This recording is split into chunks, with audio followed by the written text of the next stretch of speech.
اس چیز کے اوپر. یہ اکیلے کی بات کر رہا ہوں. نیک محافل میں شرکت کریں, ٹھیک ہے, چونکہ جب خیالات کا فلو اچھا ہوگا تو نماز کے اندر اول تو خیالات پیدا نہیں ہوں گے, اور خیالات پیدا بھی ہوں گے تو وہ گناہ سے زیادہ نیکی کی جانب ہوں گے. اور بھٹکنا تو بھٹکنا ہوتا ہے, لیکن محبوب کی گلیوں میں بھٹکیں تو کیا کہنے, ٹھیک ہے, تو آپ اللہ کے سامنے کھڑے ہیں, اسی کی گلیوں میں بھٹک رہے ہیں, ٹھیک ہے. اور ایک یہ ہے کہ آپ ادھر کھڑے ہیں اور کسی مال اور کسی حرام کام میں بھٹک رہے ہیں, دونوں میں زمین و آسمان کا فرق ہے. میں بات کو سمیٹ رہا ہوں, وقت نہیں ہے اور بہت سی باتیں ہیں کہنے کی. میں امید کرتا ہوں کہ آپ ان تمام باتوں کو اپنی زندگیوں میں لانے کی کوشش کریں گے, ٹھیک ہے. کیا آپ لوگ واقعی ان چیزوں سے کچھ سوچ رہے ہیں, سمجھ رہے ہیں, آپ یہ سوچ رہے ہیں کہ یہ چیز آپ کی زندگی میں پیدا ہو؟ یہ کرنا چاہیے, ٹھیک ہے. یہ سوچنا ہے ہم نے یہ نہیں ہے کہ ہم نے صرف لیکچر سن لیا, ٹھیک ہے. ہم یہ چاہ رہے ہیں کہ ہم اس کو اپنی زندگیوں میں پیدا کریں انشاءاللہ, ٹھیک ہے. تو میں اپنی گفتگو ختم کر رہا ہوں. وآخر دعوانا الحمدللہ رب العالمین. آپ میں سے اگر کسی کو بھی سوالات, جوابات, اشکال, کوئی بھی اس طریقے کی بات ہو, سجیشن, تو پلیز آپ مجھے بتائیے. اچھا, جس طرح آپ نے بات کی کہ نیزہ گاڑ لیتے تھے سارا, مجھے اس میں یہی سمجھ آئی ہے کہ ابھی بھی کہتے ہیں کہ جو نماز پڑھ رہا ہو اس کے سامنے سے نہ گزرو وہ سارا, تو شاید اس کا مطلب یہی ہے کہ تاکہ جو اس کا فوکس ہے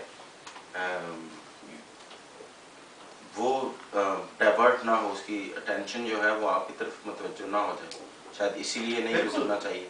ادروائز جو مطلب ہے کہ اگر پرابلم ہے یا لوگوں کو راستہ نہیں مل رہا تو گزرنے میں کوئی مذائقہ نہیں ہے, یا کوئی ایسا بھی, یعنی آپ کی جو پہلی پوری بات ہے وہ تو 200% صحیح ہے, کہ اسی لیے منع کیا گیا کہ جو ہے نا سامنے سے نہ گزرو, کہ اس کی توجہ جو ہے وہ ڈائیورٹ ہو جاتی ہے, ٹھیک ہے. اور رہی یہ بات کہ سامنے سے کس حد تک نہ گزرو, ٹھیک ہے, کم از کم اس میں تو آپ گزر ہی نہیں سکتے, جو آپ کی ایک لمٹ ہے, جہاں تک اسے پتا چلا وہ بیچارہ سجدہ کرنا چاہ رہا ہے, آپ اس کے سامنے سے گزر رہے ہیں, تو یہ تو بہت ہی بڑی ظلم کی بات ہے کہ آپ نے اس کی عبادت میں بالکل ہی ڈائریکٹلی مخل ہو, ٹھیک ہے. لیکن کچھ فاصلے سے گزر رہے ہیں آپ, ٹھیک ہے, ایسا فاصلہ کہ اس کی آئز وہاں تک نہیں پہنچ رہی, میرے نزدیک اس میں مذائقہ نہیں ہے, لیکن یہ کہ جتنی احتیاط کی جائے وہ بہتر ہے. میرا یہ سوال تھا, میں سمجھنا چاہ رہا تھا جس طرح آپ نے بتایا اقیم الصلاۃ, تو اقیم الصلاۃ کے اندر جو آپ نے ساری خصوصیات بتائیں, وضو کرنا, ایک ذہن کو فوکس کرنا, تو یہی سب بلڈنگ بلاکس ہیں, اور فوکس رکھنا, اس کو مطلب جو سمجھ کے پڑھنا, تو یہ سارے بلڈنگ بلاکس بن کے عقیم کر رہے ہیں ہم لوگ. بالکل, ترجمہ کو دماغ میں رکھ کے سمجھ کے یہ سب بلڈنگ, اگر اس میں سے ایک چیز مسنگ ہے تو اس کا مطلب کہ وہ صحیح سے قائم نہیں, صحیح سے کام نہیں, ٹھیک ہے. سلاد تو ہو گئی لیکن ٹوٹی پھوٹی عمارت بن گئی, ٹھیک ہے, اس کی ایک بنیاد نہیں ہے, بائیں کو جھکی ہوئی ہے, ٹھیک ہے, اس کی بنیاد کھوٹی رہ گئی ہے, ٹھیک ہے, اس کی تعمیر مکمل نہیں ہوئی ہے, ٹھیک ہے. لیکن یہ کہ اقیم الصلاۃ میں, اور صرف یہیں تک نہیں رکتی بات, چونکہ وقت کا جو ہے وہ اتنی جو ہے وہ کمپلیشن نہیں تھی, تو میں اس کو وہ نہیں پورا کور کر سکا, لیکن اقیم الصلاۃ اس سے آگے بھی جاتی ہے. یعنی صلاۃ جو ہے وہ آپ کے علم میں ہوگا, صلاۃ اور زکوٰۃ ایسے معاملے ہیں جو گورنمنٹ لیول پہ قائم کیے جاتے ہیں, یہ نظام کی تبدیلی کا بھی نام ہے, ٹھیک ہے. یعنی آپ یہ جانتے ہیں کہ رسول اللہ صلی اللہ علیہ وسلم کی زندگی میں نماز کس نے پڑھائی؟ رسول اللہ صلی اللہ علیہ وسلم نے. حضرت ابو بکر کی زندگی میں کس نے پڑھائی خلافت میں؟ حضرت ابو بکر نے. عمر رضی اللہ تعالیٰ, عمر رضی اللہ تعالیٰ, عثمان رضی اللہ, علی رضی اللہ, کو جب تک اسلامی نظام قائم رہا, ٹھیک ہے, تو جو خلیفہ وقت ہوتا تھا وہ نماز پڑھاتا تھا, اور اگر آپ کی سرحدیں بڑھ گئی ہیں تو جو اس علاقے کا گورنر یا جو بھی اس کا حاکم ہے وہ پڑھاتا تھا. تو صلاۃ قائم کی جاتی ہے معاشرے میں, اور زکوٰۃ قائم کی جاتی ہے معاشرے میں, زکوٰۃ لی جاتی ہے. اسی لیے آپ دیکھتے ہیں کہ اکثر مقامات پر قرآن میں نماز کے ساتھ فوراً زکوٰۃ کا ذکر آتا ہے, اقیموا الصلاۃ وآتوا الزکوٰۃ. زکوٰۃ گورنمنٹ کا ٹیکس ہے, سیونگ ٹیکس جو وہ لیتی ہے اسلامک گورنمنٹ. آپ آج کل تو ہم اپنی مرضی سے دیتے ہیں نا, یہ غریب ہے اس کو دیتے ہیں, کیونکہ کوئی اسلامی نظام ہی نہیں ہے, لیکن اسلامی نظام میں یہ حکومت کے پاس جاتی ہے. تو یہی. اچھا, جیسے آپ نے وضو کی امپورٹنس بتائی کہ ہاتھ یا آنکھ یا پیر دھونا کتنا ضروری ہے, تو جیسے ہم دیکھتے ہیں کہ آفس میں اکثر لوگ ساکس پہنے وضو کر لیتے ہیں, تو یہ پھر کتنا ویلڈ ہوا کہ وضو کاؤنٹ ہی نہیں ہوگا یہ, یا بالکل وضو کاؤنٹ ہوگا.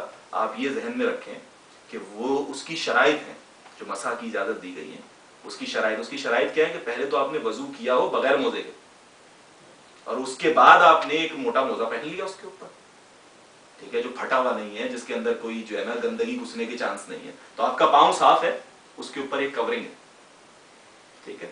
لیکن یہ کافی نہیں ہے, کیونکہ چلیں آپ نے اسے ظاہری گندگی سے تو بچا لیا, لیکن روحانی گندگی کا کیا, جو کہ آپ چل کے گئے تھے کسی غلط کام کے اوپر, وہ بھی تو دھلنے ہیں نا, ٹھیک ہے. تو آپ مسا کر لیتے ہیں اس کے اوپر, ایک ہلکا سا گیلا ہاتھ کیا اور ہاتھ پھیر لیا, ٹھیک ہے, کہ یہ میرے گناہ دھل گئے, یہ صاف ہو گئے.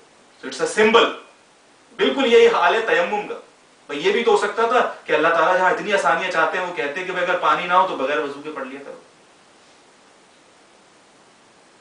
لیکن ایسا نہیں کہا, کہا نہیں تیمم کرو. حالانکہ وہ کچھ بھی نہیں ہے. آپ نے بعض اوقات تو ایسا ہے کہ دیوار پہ ہاتھ مارے آپ نے, ذرا سی دیوار, اور یوں یوں کیا آپ نے, یوں کیا, چلو ہو گیا. یہ منیمم ہے, لیکن it's necessary because it gives you the set of mind کہ آپ پریپیئر ہو رہے ہیں اللہ کے سامنے حاضری پہ, اور آپ کے یہ گناہ جو ہیں وہ دھل رہے ہیں. بڑی اچھی آپ نے وضو کی بات کی. مجھے بھی, میں بھی خود ہی سوچا, کہیں نہ پڑھا کہ یہ وضو کی کیا اہمیت ہے.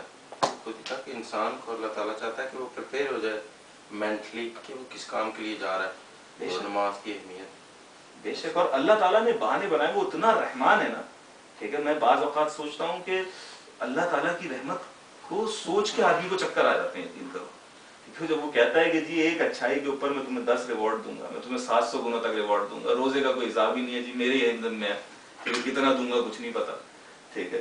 وضو کرو گے سارے گناہ جڑ جائیں گے. نماز کے بارے میں یہ کہ ایک نماز اور دوسری نماز کے درمیان کے وقفے کے سارے گناہ معاف, یعنی آپ نے زہر پڑھی, زہر کا اثر پڑھی, اس کے درمیان جو ہے نا وہ معاف ہو گیا, سر کے اندر سارے گناہ معاف. بہانے معاف کر دوں یار, کسی صورت جنت میں انٹر ہو جائے, ٹھیک ہے. یہ لے بھائی, یہ بھی معاف کیا, یہ بھی معاف, اچھا اتنے سارے گناہ کر رہا ہے, کچھ نہیں کر رہا ہے, معافی کر دے اللہ میاں, معاف کر دے اللہ, اچھا معاف کر دی, چلو معاف کر دے, ٹھیک ہے, ٹھیک.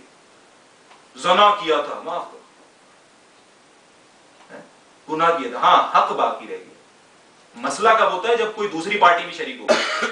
اسی لیے کہتے ہیں حقوق العباد زیادہ امپورٹنٹ ہے, کیونکہ اللہ سے معاملہ ہے تو اللہ سے معاملہ ہے. وہ ایک صحابی کو پتا چلا, انہوں نے آ کر پوچھا کہ کیا میرا حساب کون لے گا, کہ اللہ تعالیٰ لیں گا. اللہ تعالیٰ لیں گے, بہت زبردست, میں تو بچ جاؤں گا, اتنے رحمان سے معاملہ ہے میرا, کیا بات ہے. لیکن انسان کو شامل کر لیا, ٹھیک ہے. نعوذ باللہ من ذالک, میں زہیب کا کوئی حق کھا کے بیٹھ گیا. اب یہ تو مانی ہے اتنا رحمان, یہ وہاں پہ تو چل رہی ہے پیسے کی, پیسہ کیا ہے وہاں پہ, عمل, نہیں اللہ میں یہ نہیں, اس نے یوں کیا تھا میرے ساتھ.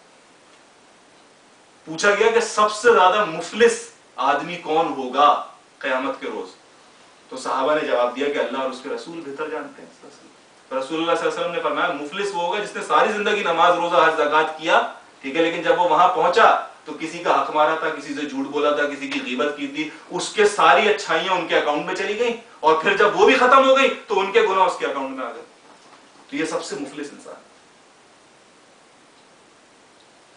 اچھا, جیسے آپ نے بتایا کہ نماز کی آپ کو کتنی سمجھ ہے, وہ اس پہ ڈیپینڈ کرتا ہے آپ کی نماز کتنی قبول ہوگی, کتنی آپ کو جس کی سمجھ ہے. تو جیسے جو نیولی جو ریورٹ لوگ ہوتے ہیں, یا جو لوگ بعد میں نماز قائم کرنا شروع کرتے ہیں, اب اگر ان سے عربی میں صورتیں یاد نہیں ہو رہی, یا وہ اتنا نہیں فلوئنٹ نہیں ہو پا رہے, تو وہ پھر اپنی نماز اپنی زبان میں نہیں پڑھ سکتے, انگریزی میں پڑھ لیں, اردو میں پڑھ لیں. دیکھیں دو پہلو ہیں جس کی طرف آپ نے نشاندہی کی ہے. ایک پہلو تو دیکھیں یہ ہے کہ نماز ادا ہو جاتی ہے نہ سمجھ بھی آئے تب بھی, کیونکہ سمجھنا ایک پہلو ہے نماز کا, لیکن اس کے لیے وضو کرنا, تیار ہونا, وقت پر کھڑا ہونا, ٹھیک ہے, یہ سب بھی آپ کی اسپرچل گروتھ میں ہوتے ہیں. لیکن آپ کی صحیح ٹھیک فائدہ اگر آپ اس سے اٹھانا چاہتے ہیں, ٹھیک ہے, واقعی اس صلاۃ کو آپ اپنی زندگی میں تبدیلی کا باعث چاہتے ہیں, ٹھیک ہے, تو آپ کو اس کو سمجھنا ہوگا, ٹھیک ہے. ایک بات تو یہ ہے. دوسری بات, آپ جیسے ریورٹس کی طرف نشاندہی کر رہے ہیں, تو حضرت سلمان فارسی رضی اللہ تعالیٰ عنہ غالباً, ٹھیک ہے, جب وہ نئے نئے مسلمان ہوئے تھے تو وہ اس طرف جو دوسرے لوگ تھے وہ اجمی تھے, عربی نہیں تھی, ان کی عربی زبان نہیں تھی, تو انہیں کچھ وقت کے لیے اپنی زبان میں نماز پڑھنا الاؤ تھا, جب تک وہ لرن نہ کر لیں عربی کو, ٹھیک ہے, یا وہ آیات جو ہے وہ حفظ نہ کر لیں.